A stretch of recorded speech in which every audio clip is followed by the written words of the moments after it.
Jujur lapor kes positif, elak penularan COVID-19.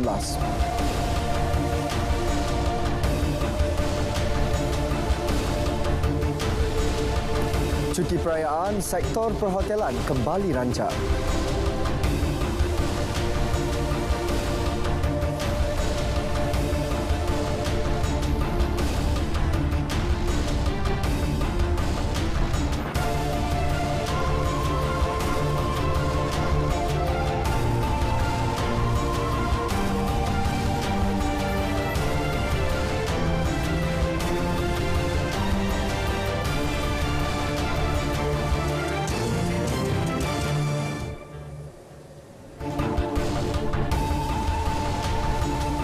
Assalamualaikum dan salam keluarga Malaysia. Saya Sahih Samsudin. Berita Wilayah 4 Mei 2022 membawakan laporan terkini dari seluruh negara. Juga lintas langsung dari Perak, Sarawak dan Sabah turut mengisi paparan petang ini. Terus setia sejam bersama kami.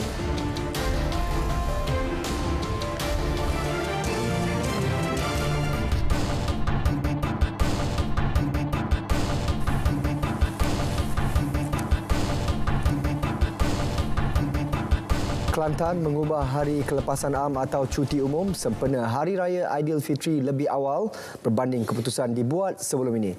Tarikh asal pada 5 Mei iaitu Khamis diawalkan ke hari ini 4 Mei. Berikutan keputusan tersebut, penjawat awam di negeri itu akan kembali bertugas esok. Menteri Besar Datuk Ahmad Yaakob berkata perubahan itu susulan sambutan Aidilfitri pada 2 Mei. Jelasnya kerajaan negeri membuat keputusan selepas mengambil kira semua aspek. Sebab kita dah cuti umum peristiwa pada hari Khamis, tetapi apabila berlaku Hari Raya awal sehari, kita tarik jadi 3 hari jugalah. Sebab kita ada istihar. Cuma untuk masa depan mungkin kita buat keadaan lain lah.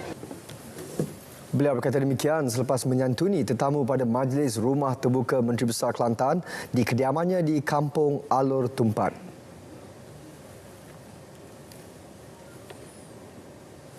Hanya sempat sehari beraya, itu luahan penduduk Kampung Seri Gambut, Pontian, Johor selepas rumah mereka dinaiki air akibat hujan lebat lebih 2 jam sejak 5.30 pagi tadi. Tinjauan RTM mendapati 4 rumah dinaiki air hingga paras pinggang.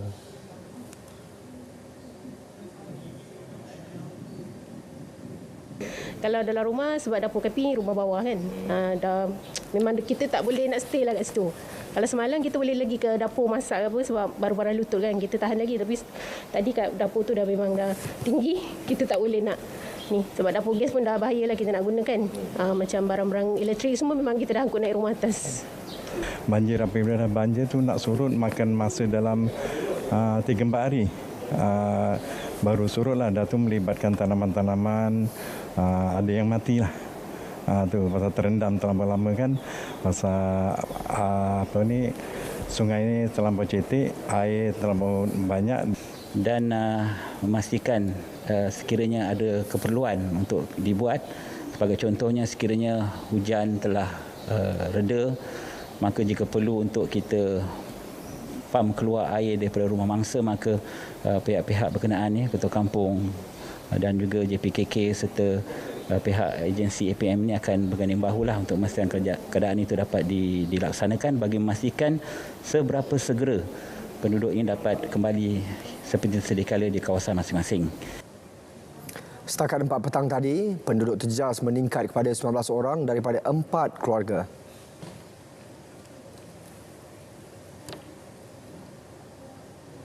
Penduduk Kedah termasuk perantau dinasihat meningkatkan kewaspadaan di jalan raya pada musim perayaan ini. Kedah mencatatkan 422 kemalangan dengan 5 kematian sepanjang tempoh Ops Selamat 18 bermula 29 April lalu. Menteri Besar Datuk Seri Muhammad Sanusi Muhammad Noor menerusi kenyataan berkata angka tersebut agak tinggi jika dinilai dari perspektif keselamatan, kesan sosial serta impak ditanggung individu terbabit dan keluarga. Orang ramai juga dinasihat tidak mengabaikan SOP meskipun beberapa kelonggaran telah diberikan.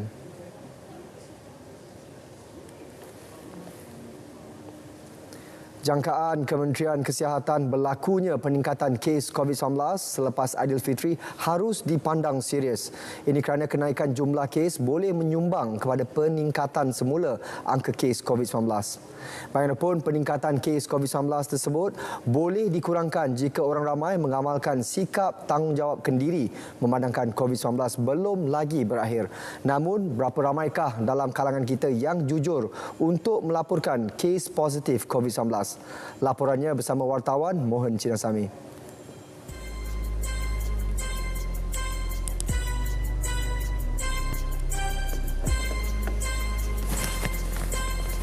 Pelbagai kelonggaran terhadap prosedur operasi standard SOP dan pengurangan kes COVID-19 tidak seharusnya dipandang ringan. Bermula 1 Mei lalu, semua langkah bagi mengelakkan diri dari dijangkiti virus itu terletak sepenuhnya di tangan masing-masing. Sekiranya lalai, ia boleh mengundang bahaya kepada sistem kesihatan negara. Terdapat kemungkinan peningkatan kes COVID, namun diharapkan dengan kadar vaksinasi yang terus bertambah dan dengan kesedaran rakyat terus berdisiplin mematuhi SOP yang disarankan oleh kerajaan, pakailah pelitup muka di tempat sesak, kerap mencuci tangan dengan sanitizer agar kes COVID tidak naik mendadak dan hanya dalam kategori 1 dan 2 sahaja. Namun tidak dapat dinafikan ada segelintir individu cuba mengelak untuk dikuarantin yang antara lain akan membataskan pergerakan umpamanya ketika berhari raya sekiranya melapor jangkitan COVID-19 menerusi aplikasi MySejahtera.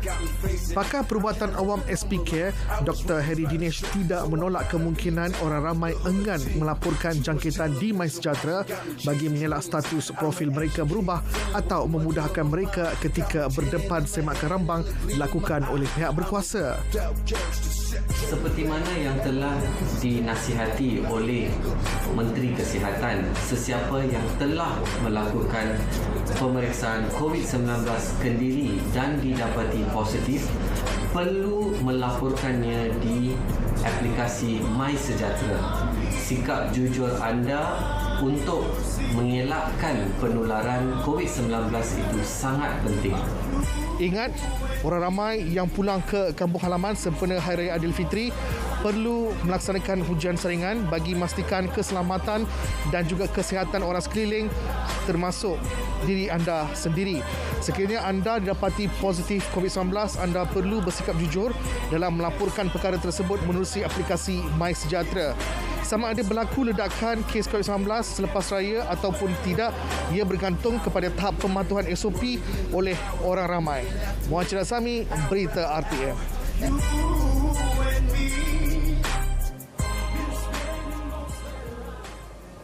Lepas namun tidak bebas, itu gambaran situasi yang bukan sahaja perlu didepani keluarga Malaysia, malah seantero dunia. Meskipun pelbagai kelonggaran telah diberi menuju fasa endemik, termasuk rentas negeri dan meraikan Syawal, kita tidak boleh menolak keberadaan COVID-19. Ikuti laporan disediakan Atikah Makhtar.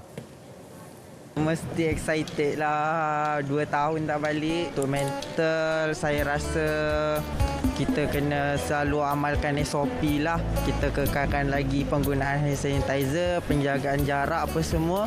Setakat ini Alhamdulillah keluarga kami telah menyediakan persediaan awal dengan sanitize rumah, dengan menyediakan sanitizer. So kalau keluarga yang datang apa semua tu kita minta diorang sanitize apa semualah. Kita kena mainkan peranan masing-masing untuk mengelakkan jangkitan ini daripada jadi makin lebih teruk. Rasa bahagialah, syukur amat-amat lah. Amalkanlah apa yang patut disyarankan oleh kerajaan, kita amalkan, kita ikuti dan kita taati lah, dan jaga diri sendiri masing-masing lah. Sudah tentu peluang meraihkan Syawal di kampung halaman satu detik yang dinantikan. Apatah lagi selepas lebih 2 tahun terikat dengan Perintah Kawalan Pergerakan angkara pandemik. Namun, keterujaan ini perlu beserta langkah berjaga-jaga. Aspek kawalan kendiri perlu diutamakan. Walau bagaimanapun dalam kegairahan kita, keseronokan kita menyambut hari Lebaran ini, kita perlu ingat bahawa Malaysia masih lagi belum bebas daripada COVID-19.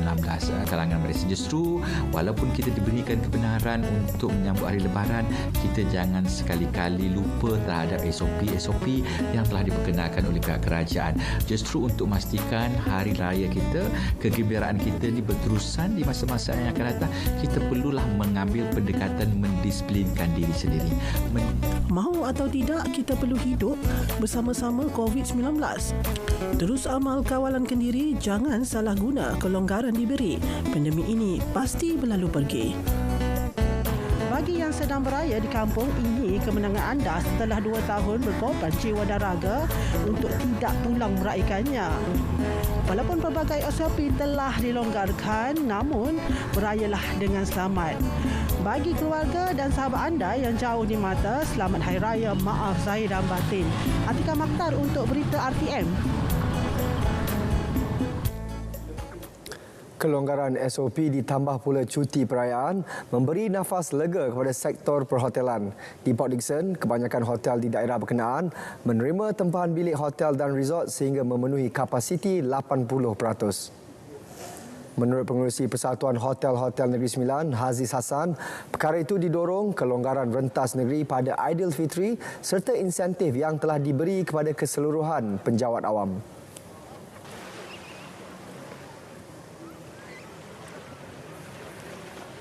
Dan saya anggarkan kalau sebelum-sebelum ni pun, kalau 9 hari itu saya anggarkan tiap-tiap hari sekurang-kurangnya pun 70 hingga 80%. Dan yang paling itu sekali kalau weekend tu kita akan capai 100%. Itu dia punya trend, rekod lah.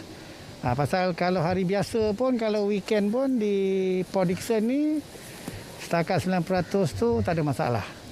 Dan saya anggarkan lebih ramai orang ni dengan peluang yang diberikan dengan pejabat awam dapat insentif.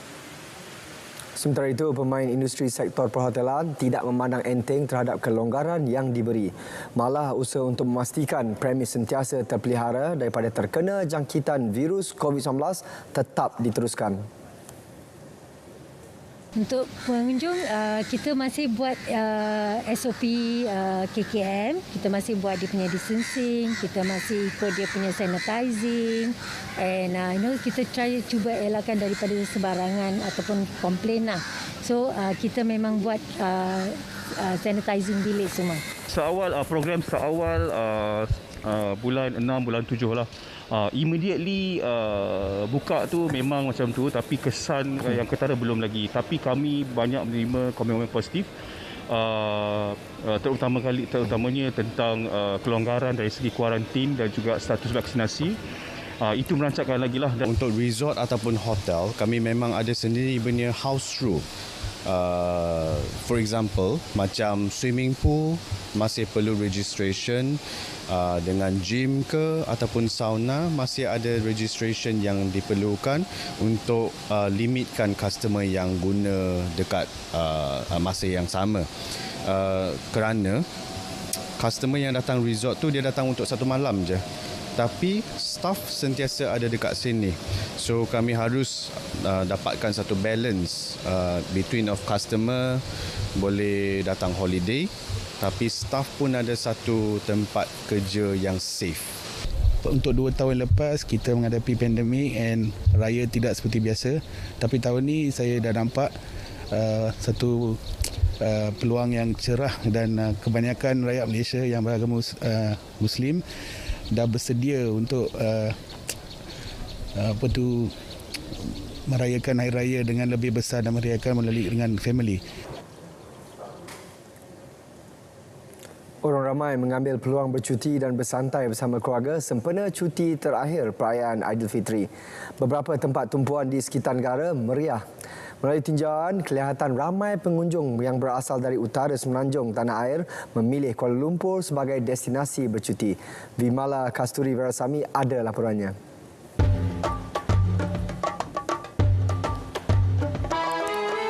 Tugu Negara dan Jambatan Saloma menjadi tumpuan pelancong untuk bersiar-siar dan bergambar. Bercuti bersama keluarga pada musim perayaan ini dilihat lebih lengang sekaligus mengeratkan lagi hubungan kekeluargaan. Family saya pun Cina kan, sebab mereka ada cuti juga. Mereka pun datang KL untuk jalan-jalan. Jadi saya pun bawa mereka dari Perak untuk mau sini jalan-jalan, tengok-tengok ni. Cuti-cuti Malaysia lah. Datang dengan family, just bercuti lah sebab tak balik kampung kan. Memang kita orang every year memang raya dekat sini. So memang akan pergi area-area KL je lah. Bandaraya Kuala Lumpur menjadi destinasi pilihan berikutan ramai telah balik ke kampung dan memudahkan pergerakan dari satu tempat ke tempat lain. Saya tak pergi mana, main KL je. Tapi suasana dia tu ni dah orang lengang sikit lah. Tak ada apa kenderaan banyak sangat. Raya pertama saya masih di kampung lah, di Penang lagi. Tapi masih lagi ziarah saudara-saudara yang ada di Pulau Pinang lah. Lepas raya kedua tu kita mengurak langkah ke arah Ipoh, Taiping, terus ke KL. Selepas 2 tahun dalam fasa pandemik, akhirnya rakyat seronok bercuti bersama orang tercinta, lebih-lebih lagi pada musim perayaan. Anda sambung cuti raya atau kembali bekerja? Apa saja pilihan anda, terus patuhi SOP terkini dan sama-sama kita menjaga keluarga Malaysia. Selamat Hari Raya Aidilfitri, maaf zahir dan batin. Vimala Kasturi Verasamy, Berita RTM. Untuk laporan cuaca semasa di seluruh negara, langsung ke Jabatan Meteorologi bersama pegawainya Nur Farha Abdul Halim. Baik, Assalamualaikum dan selamat petang kepada semua penonton. Masih lagi bersama Map Malaysia untuk kita tinjau perkembangan cuaca pada petang ini. Melalui paparan imej gemar radar semasa di semenanjung Malaysia menunjukkan keadaan cuaca cerah bagi kebanyakan tempat. Namun demikian, hujan dan ribut petir telah pun mula memasuki di 1-2 tempat melibatkan negeri Pahang dan dijangkakan bermula pada malam ini keadaan ribut petir akan mula memasuki bahagian timur semenanjung Malaysia, termasuklah di Kelantan dan juga Terengganu. Manakala di Sabah dan Sarawak pula keadaan cuaca adalah lebih lembap, terutamanya melibatkan hampir seluruh bahagian negeri Sabah kecuali Kudat dan juga Tawau, dan juga di Sarawak lebih tertumpu di bahagian Kuching dan juga pedalaman Sarawak dijangkakan akan berlanjutan sehingga ke awal malam nanti. Seterusnya kita perhatikan kepada amaran angin kencang dan laut bergelora yang masih lagi berkuat kuasa sehingga 5 Mei 2022 melibatkan kawasan perairan yang telah dilorekkan ini dengan ketinggian ombak yang boleh mencecah sekitar 2.5 meter hingga 3.5 meter. Kita perhatikan kepada paparan yang dikeluarkan oleh Map Malaysia iaitu cuaca signifikan yang dijangka akan bermula pada esok 5 Mei hingga 8 Mei 2022 di mana keadaan penumpuan angin di beberapa kawasan di utara semenanjung Malaysia termasuklah Perlis, Kedah, Pulau Pinang dan juga Perak. Di samping itu di bahagian Kelantan dan juga Terengganu juga akan mengalami keadaan yang sama di mana keadaan hujan dan ribut petir dijangkakan berpotensi berlaku di kawasan tersebut. Tidak terkecuali juga di bahagian barat Sarawak dan ini boleh membawa kepada angin kencang di beberapa kawasan dan kami menasihatkan orang awam agar bersiap siaga dan sentiasa bersedia dan mengikuti perkembangan cuaca semasa. Hendaklah patuh dan juga peka dengan amaran cuaca terkini. Dengan keadaan yang bakal berlaku ini dijangkakan hujan lebat berpotensi berlaku dengan intensiti yang agak tinggi. Sekian saja informasi cuaca untuk kali ini. Kita lihat kepada paparan ramalan cuaca bagi bandar-bandar utama di seluruh Malaysia sepanjang malam nanti. Saya Farah Halim. Assalamualaikum.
Burasak merupakan juadah kaum Bugis di Pontian, Johor yang dihidang setiap kali musim perayaan sama ada Aidilfitri atau Aidiladha. Ikuti laporan Nur Akila Arbain yang ke daerah tersebut untuk melihat sendiri proses penyediaan makanan tradisi itu.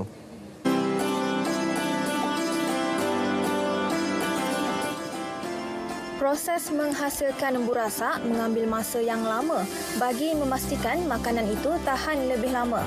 Kebiasaannya, burasak dibungkus dengan daun pisang nipah kerana penggunaan daun pisang lain dikhawatiri boleh menyebabkan nasi menjadi pahit. Beras yang sudah dimasak dengan santan dan garam akan dibungkus dalam daun pisang nipah seperti ini. Sebelum dibungkus lagi sekali sebanyak 5 bungkus dan diikat dengan kemas. Kemudian ia akan direbus selama 5 hingga 6 jam. Burasak biasanya dimakan bersama ikan tenggiri asam rebus, ayam lengkuas, serunding kelapa. Okey, kalau pada akhirat keunikannya pertama memang sedap. Ini adalah makanan tradisi orang Bugis. Memandangkan dia boleh tahan beberapa hari dan rasanya lemak. Boleh dimakan dengan lauk hari raya lah. Contoh daging rendang, ayam rendang, ikan asam Bugis, sarbus, ikan parang dan serunding serta ada tambahan lauk-lauk lain lah kalau orang berminat. Sainah dan suaminya Ismail Ibrahim sudah hampir 10 tahun bergelar pengusaha burasak. Dalam permulaan bukannya ada yang sikit saja. Sikit dalam selera-selera tempah dalam 230. Lama kelamaan makin besar, buat 200-300 dan naik beribu. Dah sekarang dah menjejak puluh ribu dah. Jadi dengan usaha yang saya jalankan nampak makin lama makin majulah. Saya bersyukur. Untuk Aidilfitri tahun ini, 20,000 bungkus burasak dimasak bagi memenuhi permintaan pelanggan berbanding hanya 13,000 bungkus tahun lepas. Mereka juga menerima permintaan tinggi tahun ini susulan kelonggaran SOP bermula 1 Mei lalu yang turut membenarkan kunjung-mengunjung dan rumah terbuka Aidilfitri diadakan. Kini, burasak bukan hanya menjadi hidangan utama kaum Bugis, sebaliknya turut mendapat permintaan dari pelbagai bangsa dan negeri lain. Nur Akila Arbain, Berita RTM. Kerajaan Negeri Johor akan menghadiahkan RM8,000 kepada atlet karate pekak negara V. Yila Maren atas kejayaannya mengharumkan nama negeri dan negara di persada dunia. Menteri Besar Johor Dato' On Hafiz Ghazi berkata, pemberian itu sebagai tanda penghargaan kepada Yila Maren yang merupakan anak kelahiran Johor. Yila Maren muncul wira negara apabila meraih pingat perak dalam acara Komite 84 kg di kejohanan Deaf Olympics di Brazil semalam. Menerusi hantaran di Facebook, Dato' On menyifatkan pencapaian tersebut sebagai satu sejarah baharu kerana ia merupakan kali pertama Malaysia mengambil bahagian dan berjaya merangkul pingat. Tambahnya, kejayaan itu juga mampu menjadi pembakar semangat buat seluruh bangsa Johor untuk sentiasa berusaha meraih kejayaan dalam apa jua yang dilakukan. Dalam acara itu, Yila Maren, 22 tahun, merangkul pingat perak selepas tumpas kepada Magno Alexander dari Ukraine pada aksi final.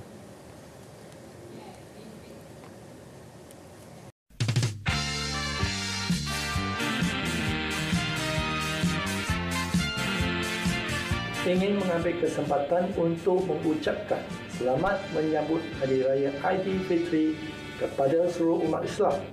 Kemeriahan Aidilfitri kali ini tentu lebih terasa kerana tahun ini kita berada di fasa endemik yang membuka lebih ruang kepada umat Islam untuk saling mencarahi. Hari Raya pada tahun ini tentunya akan disambut meriah bersama keluarga dan saudara mara.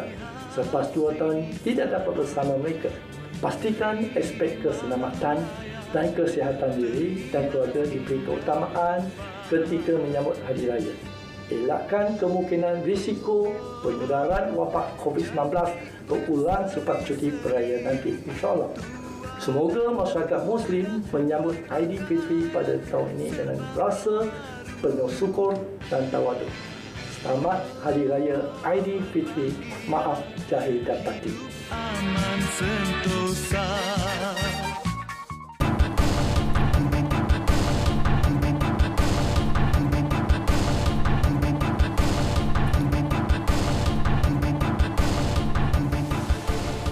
Dari negeri di bawah bayu, ada bingkisan khas sempena Hari Bomba Sedunia yang kebetulan disambut hari ini. Laporannya terus ke Kota Kinabalu bersama Jovinia Jim Lajim. Silakan. Ya, benar Sahih. Beberapa tahun lalu, Jabatan Bomba dan Penyelamat Malaysia Sabah telah mewujudkan unit anjing pengesan K9 bagi membantu tugasan Jabatan Mengesan, Menyelamat dan Penyiasatan kes. Unit tersebut memiliki 5 ekor anjing pengesan K9 JBPM, spesies English Springer dan Labrador. Sempena sambutan Hari Bomba Sedunia hari ini, kru berita RTM sempat meninjau dan bertemu dengan pelatih unit anjing pengesanan K9 di Tuaran selain berkesempatan menyaksikan demo kelincahan anjing pintar berkenaan. Ini adalah Lexi, Bill, Pepper, Peter dan Fleur merupakan tonggak unit K9 JBPM Sabah yang dibeli dari United Kingdom. Kemampuan anjing ini dalam membantu pihak JBPM Sabah sememangnya semakin terserlah. Justru menurut Timbalan Tenggara JBPM Sabah, Farhan Sufian memberitahu, JBPM Sabah bakal mewujudkan satu lagi cabang perkhidmatan bagi unit anjing pengesanan K9 di negeri ini, iaitu tindakan mencari dan menyelamat di kawasan bandar. Secara keseluruhannya pengkhususan apa yang daripada unit K9 yang banyak membantu terutama untuk fire investigation. Anjing-anjing ini dilatih untuk mengesan. Dari itu kita dapat pendekkan lagi kita punya hipotesis untuk mencari punca kebakaran. Dan untuk wilderness dan juga caliber ni, yang mana anjing-anjing ini memang banyak membantulah, terutama dari segi pengesanan untuk mangsa yang hilang dan juga untuk mencari yang mangsa yang telah meninggal dunia. Bahkan dengan unit ini, tempoh operasi dapat disingkatkan kerana keupayaan dan peluang menemui mangsa hilang ataupun mengesan punca kebakaran menjadi lebih cepat. Sekiranya tidak ada tugasan menyelamat, anjing-anjing K9 ini mempunyai latihan yang padat setiap hari bersama-sama pelatihnya. Untuk melatih, memerlukan lebih banyak kesabaran. Mendapatkan kepercayaan, malah anjing-anjing K9 ini juga memerlukan kasih sayang selain penghargaan dan perhatian. Kebanyakan memang berjaya lah. Untuk operasi macam penyiasatan kita ada 42 kali dari mula hingga sekarang lah. Yang SAR ni kita ada lebih kurang 33 kali. Macam unit K9 ni satu unit khas yang telah dilatih. Kita akan membantu kepada pasukan bomba yang sedia ada. Maksudnya masa yang panjang kita boleh pendekkan dengan adanya anjing. Setakat ini dia tidak trauma apa-apa. Ikut pada handler itulah. Kalau kita tengok dia punya anjing tu kan, dia punya psikologi anjing tu kan. Kalau perjalanan yang jauh, kalau dia macam penat ke apakah, kita kena rest dia, kita kena main-main dengan dia lah. Macam bonding sama dia balik untuk melakukan kerja tu lah. Supaya dia kerja pun lancar lah. Selamat menyambut Hari Bomba Sedunia. Serina Olivia Chong, RTM.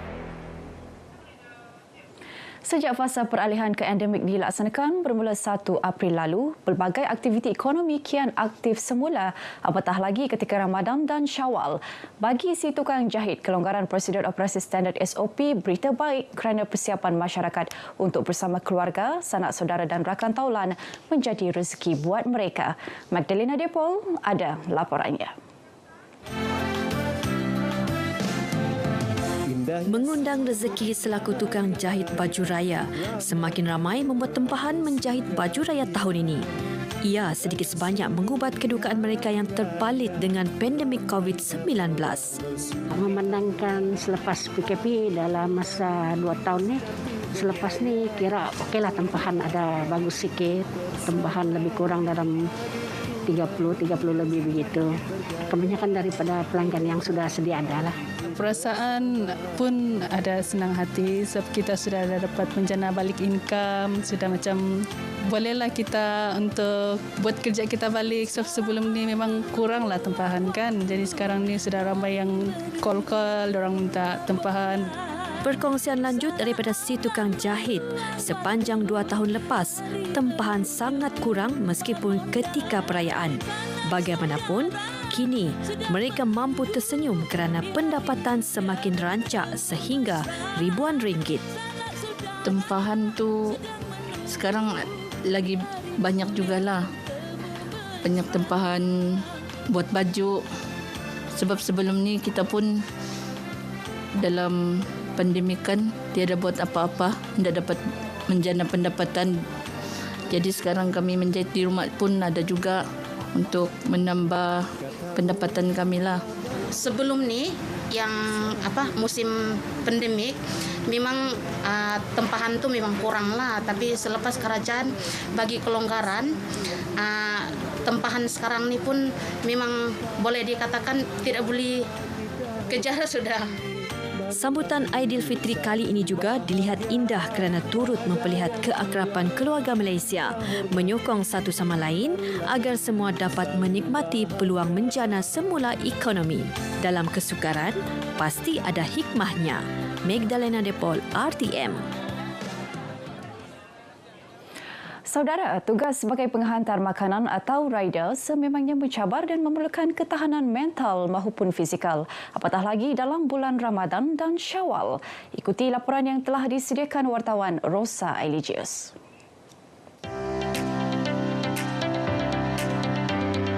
Selain faktor cuaca tidak menentu, pesanan makanan pada masa berbuka menjadi antara cabaran yang dihadapi perkhidmatan penghantar makanan di bulan Ramadan.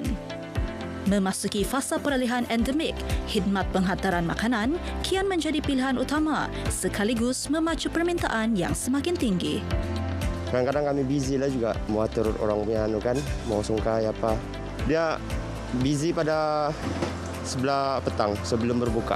Dia kadang-kadang ada orang emosi lah, tapi kami sebelum kami berdepan dengan tu customer, kami minta maaf dulu, kami beritahu apa yang kami alami. Kadang-kadang tu restoran ada ambil masa sikit, kadang jalan jam. Sekarang ni pun memang kami kerja pun lebih masa, lagipun banyak juga rider yang off sebab ada yang buka puasa kan, ada yang balik kampung sudah, begitu kita tolong-tolong juga rider lah. Oh, saya harap-harap customer macam customer rakyat semua yang biasa order-order makanan kan bertimbang rasa lah. Kalau time dekat-dekat berbuka tu kan memang akan ramai order, termasuk dari Panda, Grab, mana lagi orang yang day-in. Jadi terkadang memang ada susah sikit lah. Terima kasih sebab bertolak ansur.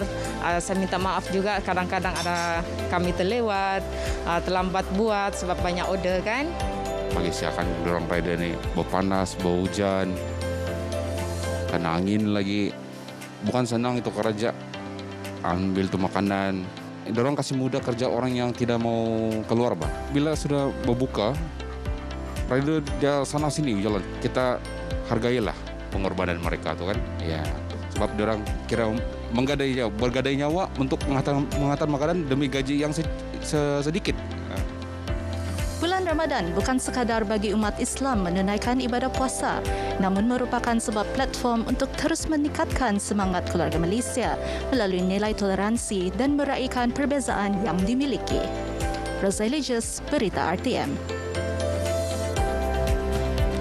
Kerajaan sedang mengambil langkah proaktif dalam mempercepat pengagihan program Perumbahan Rakyat PPR Batu Putih Sandakan. Usaha tersebut memperlihatkan keprihatinan kerajaan demi memenuhi keperluan rakyat memiliki rumah mampu milik.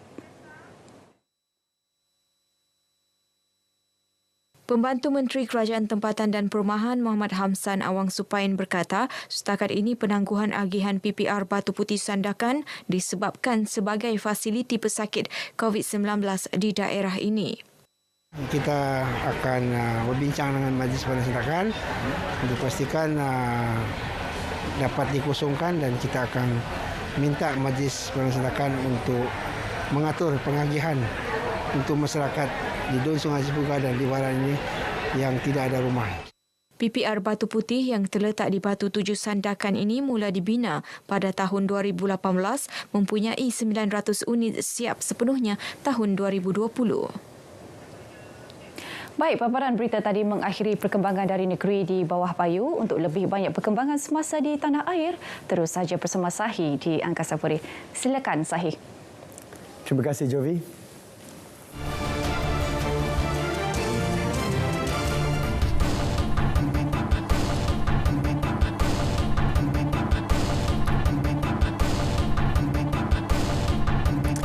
Kita ke Sarawak, antara tumpuan dari bumi kenyalang, hampir 60 ouster clause dalam undang-undang di Malaysia berkemungkinan boleh dicabar di mahkamah. Untuk perkembangannya, langsung bersama Vanessa Mering. Silakan Vi. Ya, Sahi, hampir 60 ouster clause atau klausa penyingkiran dalam undang-undang di Malaysia berkemungkinan boleh dicabar di mahkamah. Menteri di Jabatan Perdana Menteri, Parlimen dan Undang-Undang Datuk Seri Dr. Wan Junaidi Tuanku Jaafar berkata ini bermakna kuasa badan eksekutif yang membuat keputusan dalam undang-undang berkenaan adalah tidak mutlak dan boleh dikaji, dipertimbang serta dibicarakan di mahkamah. Jelasnya keputusan membenarkan untuk mencabar ouster clause dalam undang-undang dibuat oleh Mahkamah Persekutuan baru-baru ini selepas mempertimbangkan kes penahanan di bawah Akta Pencegahan Jenayah POKA dan Undang-Undang Pencegahan Keganasan POTA. Beliau menyifatkan perkara tersebut amat penting dan perlu difikirkan dengan mendalam oleh kerajaan kerana ia memberikan implikasi terhadap badan eksekutif yang memutuskan klausa di dalam undang-undang berkaitan. Pada saya, ini adalah satu perkara yang amat besar, patut dipikirkan dengan mendalam oleh pihak kerajaan, tetapi macam mana mengatasinya kerana ini adalah satu keputusan Mahkamah Persekutuan iaitu The Akad Court, mahkamah yang tertinggi Malaysia. Justru Datuk Seri Dr. Wan Junaidi memaklumkan akan mengadakan pertemuan dengan Peguam Negara Tan Sri Idrus Harun minggu depan untuk berbincang mengenai perkara berkenaan. Beliau berkata demikian kepada pemberita pada program sesi libat urus bersama masyarakat di Kuching hari ini.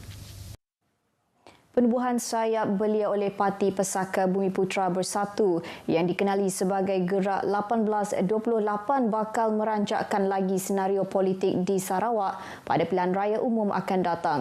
Ahli Parlimen Sibuti Lukanisman Awang Sauni berkata ini antara strategi baharu bagi meraih kepercayaan rakyat selain menjelaskan bahawa golongan belia juga mempunyai tanggungjawab besar dalam menentukan kepimpinan negara menerusi undian mereka kelak.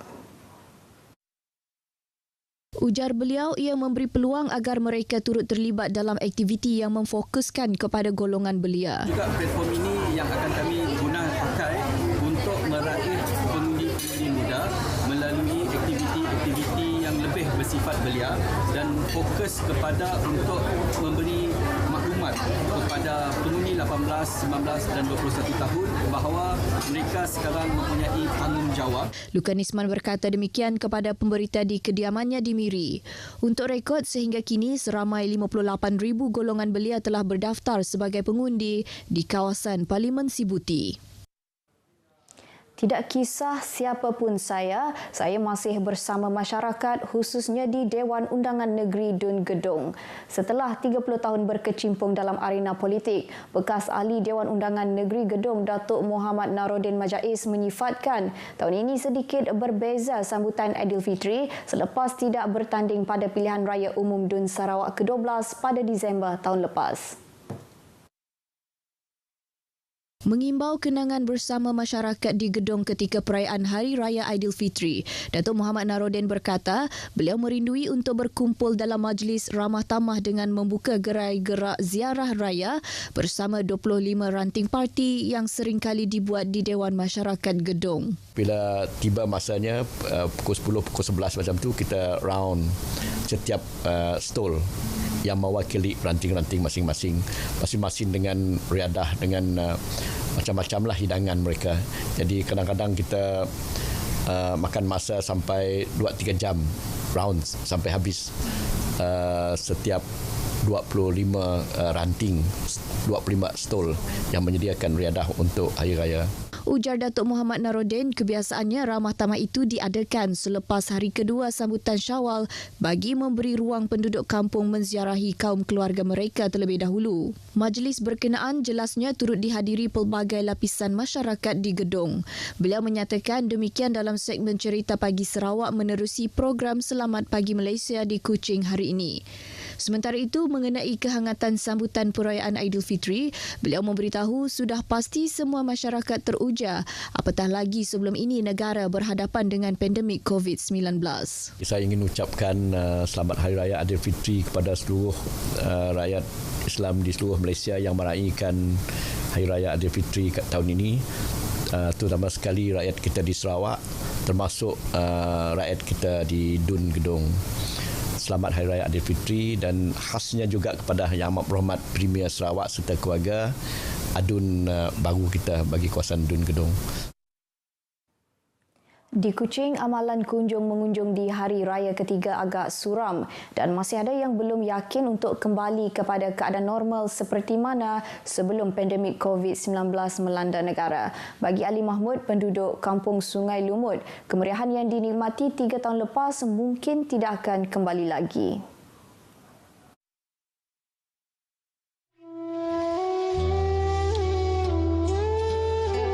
Sudah hilang. Maksudnya hilang disebabkan oleh SOP yang sedia ada dan penyakit yang menular. Jadi kemeriahan mungkin tidak akan tercapai. Sebab kita sih tahu lepas tu apa lagi. Meskipun demikian, ia memberi peluang kepada sanak saudara yang terpisah sekian lama. Okey jugalah orang berjumpa dengan pembeli, ngambil peluang dapat berjumpa dengan pembeli. Setoklah dapat dilepas. Alhamdulillah jugalah. Kami pun dapat peluang jumpa dengan keluarga. Tinjauan RTM di kediamannya di Kampung Terbabit mendapati amalan kunjung-mengunjung masih berlangsung dalam lingkungan keluarga sahaja. Kerajaan ataupun badan-badan NGO, kita perlu refresh baru yang mengatakan kita SOP dimasukkan, kita perlu ada amal bina keyakinan. Selain itu, beberapa faktor lain juga turut dilihat menyumbang kepada suasana demikian tahun ini. Rakyat untuk berebut juga untuk. Lagi ya barang mahal.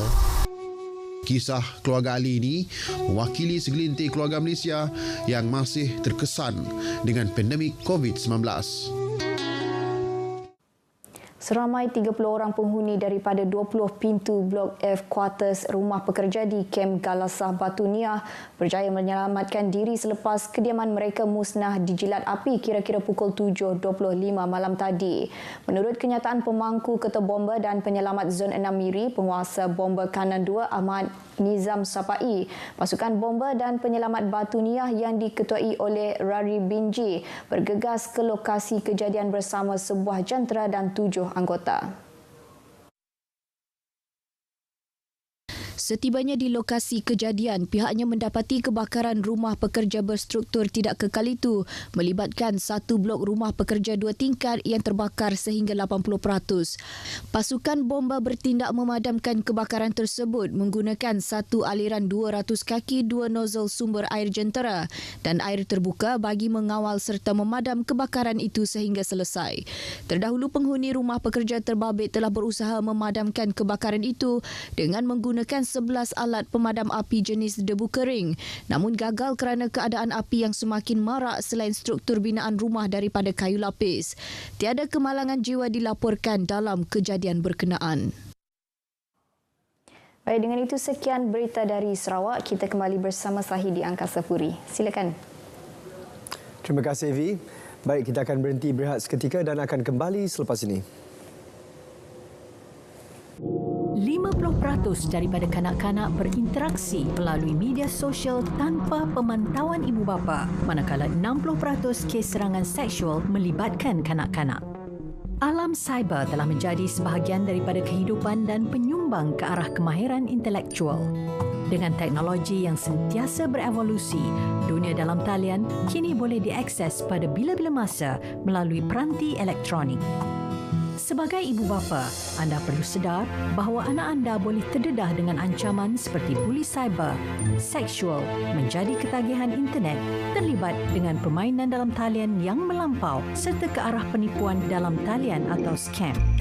Jadilah ibu bapa yang hebat di alam cyber, proaktif, mendidik, bersahabat, mengawal selia dan memimpin mereka.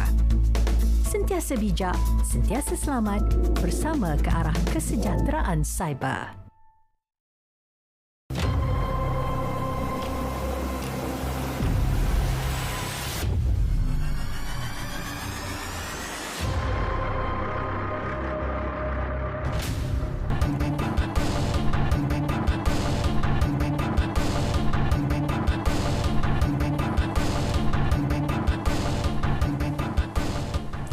Sempena sambutan Aidilfitri, Perak menyediakan 1,000 kit ujian pantas antigen RT-KAG percuma kepada setiap 59 pusat khidmat ADUN. Keperluan itu sebagai langkah berjaga-jaga memutuskan rantaian awal COVID-19. Untuk laporan penuh, terus sahaja bersama Muhammad Nasrik Muhammad Nasarah di Ipoh. Untuk pengetahuan anda, inisiatif pemberian kit ujian pantas itu dilaksanakan kerajaan negeri menerusi Jabatan Kesihatan Negeri. Esko Kesihatan, Sains Alam Sekitar dan Teknologi Hijau Negeri, Muhammad Akmal Kamarudin menjelaskan pemberian kit dalam tempoh terdekat itu berupaya mengawal serta memutuskan rantaian COVID-19 pada peringkat awal.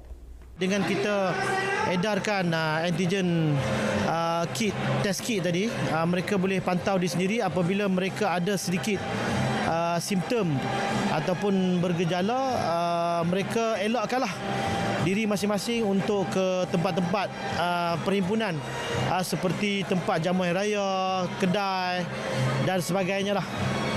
Ini demi kepentingan bersamalah sebenarnya.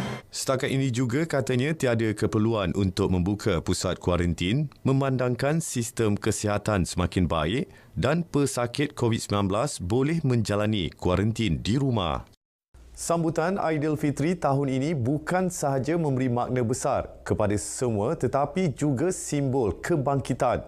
Menteri Besar Datuk Seri Syarani Mohamad berpandangan jasa serta pengorbanan pasukan keselamatan, petugas barisan hadapan serta peranan masyarakat sangat dihargai ketika negara berdepan pandemik COVID-19. Ia ditebus dan dibayar dengan tangisan, keringat, keletihan, kesakitan dan pengorbanan tak kala kita berdepan dengan hambatan berbagai arus pandemik COVID-19. Untuk itu, marilah kita sama-sama menghargai pengorbanan seluruh rakyat Malaysia tanpa mengira kaum dan agama yang selama ini berjuang bersama-sama memerangi pandemik COVID-19. Beliau berkata demikian ketika berucap pada majlis sambutan Hari Raya Aidilfitri peringkat negeri yang diadakan di perkarangan Stadium Indra Mulia Ipoh. Sultan Perak Sultan Nazrin Muizzuddin Shah dan Raja Pemaisuri Perak Tuanku Zahra Salim berkenan berangkat ke majlis ini. Pelbagai juadah raya disajikan kepada ribuan rakyat pelbagai kaum. Kelonggaran prosedur operasi standard SOP Aidilfitri turut memberi makna kepada rakyat selepas 2 tahun tidak dapat menyambut perayaan bersama keluarga dan sahabat handai.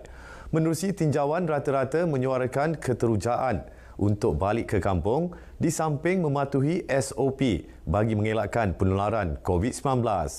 Perasaan tu seronoklah dapat balik kampung kan. Lepas kita beraya dengan keluarga balik. Lepas tu perasaan kita perjalanan jauh tu kan. Kita dapatlah rasa raya daripada PKP hari tu kan tak rasa sangat. So ni kita dapat sikitlah rasa vibe raya tu. Even ada sikit macam SOP tu kan. Semua gembira. Lepas pun kita pun dah start dalam fasa endemik ni. So 1 Mei pun kita di tempat terbuka tak payah pakai lagi mask, so nampak lebih gembira lah, lebih nampak tu lah daripada banding 2 tahun yang lepas masa zaman PKP tu. Rasa gembira sebab dah 2-3 tahun dah kita sebab pada COVID-19 kita tak datang macam ni. Jadi macam ni kita seronok lah dapat jumpa orang ramai kat sini makan bersama dan kita jumpa kita Sultan Perak kita dengan div-div kehormat yang lain. Dia rasa seronok lah, gembira. Tak dinafikan satu perasaan yang sangat gembira. Tambahan pula ada rasa mengejut tu, dengan kita dapat isytihar yang mengejut, secara mengejut memang dia tambahkan lagi rasa, boleh dikatakan bahasa orang putihnya hype, boleh katakan. Jadi tak dinafikan memang sangat satu experience yang wallahi sangat surprising lah macam tu, masya-Allah. Dah 2 tahun kita tak merasakan vibe begini, sebab 2 tahun kita asyik beraya dekat rumah masing-masing. So alhamdulillah tahun ni kita diberi kesempatan untuk menikmati raya-raya seperti yang normal. So saya rasa sangat gembira pada hari ini sebab dapat bersama-sama meraihkan dengan saya punya saudara mara dan kawan saya. Laporan itu menutup perkembangan semasa dari Perak. Kami tinggalkan anda dengan visual kemeriahan warga kerja Perak FM menjayakan program Lemang Mega Perak FM. Salam Aidilfitri, salam keluarga Malaysia. Terima kasih, Rick. Dalam kemeriahan kita menyambut Aidilfitri, ada insan yang sedang berkorban demi tanggungjawab kepada negara. Ini termasuk anggota Tentera Laut Diraja Malaysia TLDM yang bertugas di samudera. Ikuti laporan Nur Syahana Kamarudin.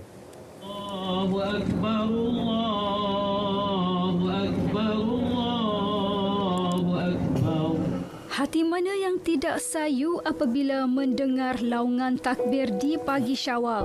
Bagaimanapun, bagi anggota TLDM kapal Diraja KD Mahawangsa di Lumut, tugas mengawal perairan negara daripada diceroboh musuh lebih penting daripada segala-galanya.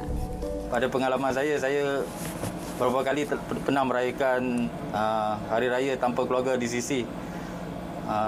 Sama ada semasa berkursus maupun semasa beroperasi, kadang-kadang kita terpaksa berkorban, tinggalkan isteri, anak-anak tanpa kita di sisi semasa menyambut perayaan. Termasuk sepanjang perkhidmatan saya sebanyak 4 kali saya ditugaskan dalam operasi di Hari Raya pertama, Hari Raya kedua dan seterusnya lah. Selepas Hari Raya tu baru saya dapat cuti untuk balik. Perasaan saya bertugas dengan penuh bangga lah, kalau cakap. Untuk perkhidmatan saya TLDM, penuh bangga mengekang perayaan Malaysia, menjaga perayaan Malaysia. Namun barisan perwira negara ini tetap meraihkan ketibaan Aidilfitri dengan mencipta suasana beraya di atas kapal. Daripada segi sajian tu, kita cuba buat yang seperti di darat juga. Kiranya menu-menu hari raya lah, kan? Untuk menaikkan moral anak-anak kapal yang beraya di laut ni. Sebelum ni saya bertugas di darat, saya bertugas semasa di Hari Raya. So ini kali pertama saya beraya di kapal. Nasihat saya cuma perlu jaga diri sendiri. Perlu adapt lah, cepat adapt dengan situasi semasa kan, situasi keadaan di kapal, keadaan yang tak ada orang lain, kita je, warga kapal je, bonding tu kan. Mungkin ramai yang tidak sanggup apabila ditawarkan bekerja pada Hari Raya, namun bagi Tentera Laut Diraja Malaysia, bekerja pada Hari Raya merupakan satu tanggungjawab yang wajib dipikul. Walaupun sedih beraya di perbatasan, namun mereka berbangga dapat berbakti kepada negara dan memahami tugas melindungi perairan negara wajib diutamakan. Nur Syahana Kamarudin, Berita RTM.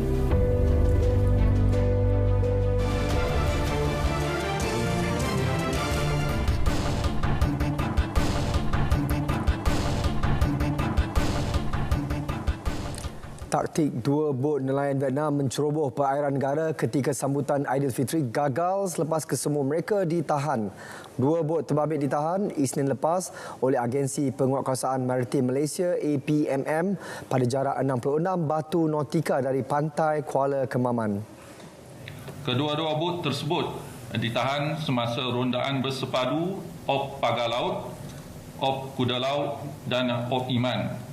Kedua bot dikendalikan 12 kru termasuk tekong yang dipercayai warga Vietnam berusia antara 18 hingga 56 tahun dan tidak memiliki sebarang dokumen pengenalan diri serta tiada permit menangkap ikan di perairan negara. Pihaknya turut merampas kira-kira 200 kg pelbagai hasil laut dan 200 liter minyak diesel dengan nilai keseluruhan mencecah hampir 2 juta ringgit. Kes disiasat di bawah Akta Perikanan 1985 dan Akta Imigresen 1959-63.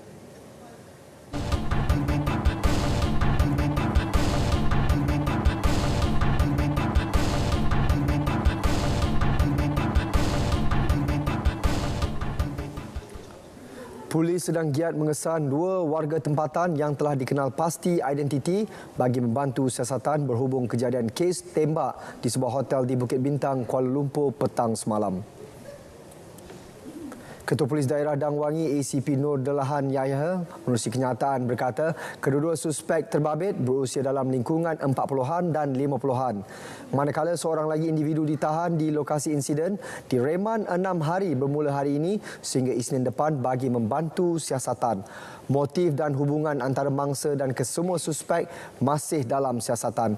Semalam, Ketua Jabatan Siasatan Jenayah Kuala Lumpur SAC Habibi Manjinji berkata, seorang lelaki tempatan ditemukan maut dengan kesan tembakan di dahi dalam kejadian di sebuah bilik hotel di Bukit Bintang sejam selepas mangsa mendaftar masuk. Kes disiasat mengikut Seksyen 302 Kanun Keseksaan.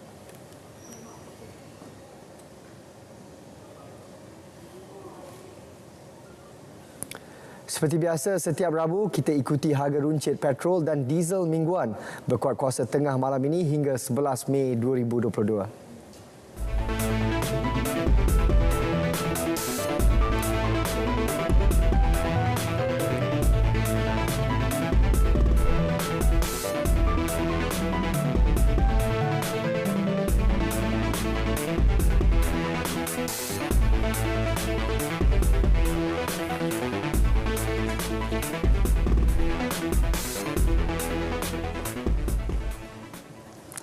Berita wilayah berakhir di sini. Dapatkan perkembangan sahih sepanjang masa melalui portal Berita RTM di berita.rtm.gov.my.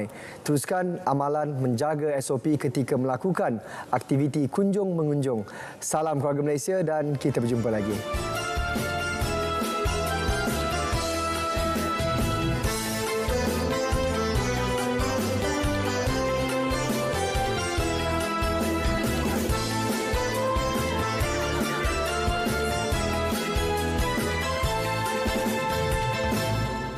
Rio sekampung dah terasa tersenyum riang ayah bonda. Teringat masa dulu-dulu alangkah indah waktu itu. Encik abang nak ke mana? Sedondon bertelur belanga. Encik adik tak berkurang sepasang berkebaya panjang.